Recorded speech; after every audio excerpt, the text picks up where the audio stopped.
ভারতের সাথে সম্ভাব্য যুদ্ধে যখন সময় গুনছে পাকিস্তান, ঠিক তখনই করাচি বন্দরে এসে ভিড়েছে তুরস্কের আধুনিক যুদ্ধজাহাজ। বিষয়টি নিয়ে ইতিমধ্যে ভারত জুড়ে শুরু হয়েছে ব্যাপক আলোচনা এবং চাঞ্চল্য। এর আগে পাকিস্তানের জন্য অস্ত্রে পূর্ণ যুদ্ধ বিমান পাঠিয়েছিল তুরস্ক।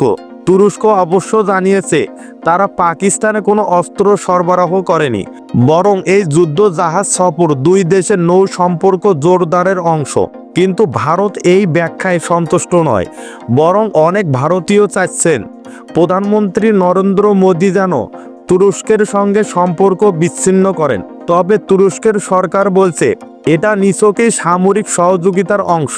আরেকটি তথ্য হলো এটি তুরস্কের নৌবাহিনীর অন্যতম আধুনিক এবং শক্তিশালী যুদ্ধজাহাজ। এই জাহাজে রয়েছে আধুনিক সাবমেরিন বিরোধী প্রযুক্তি, সারফেস ওয়ারফেস সামর্থ্য, উন্নত রাডার সিস্টেম, নেভাল গান, অ্যান্টিশিপ মিসাইল এবং টর্পেডো লঞ্চার। শুধু তাই নয়, পেট্রোল মিশনের জন্য এটি অত্যন্ত কার্যকর। তুরস্ক দীর্ঘদিন ধরে পাকিস্তানের প্রতিরক্ষা খাতে অন্যতম সহযোগী।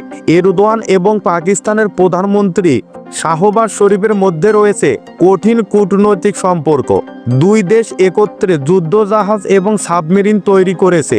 নিয়মিত যৌথ মহড়ায় অংশ নিচ্ছে উভয় দেশের সেনারা।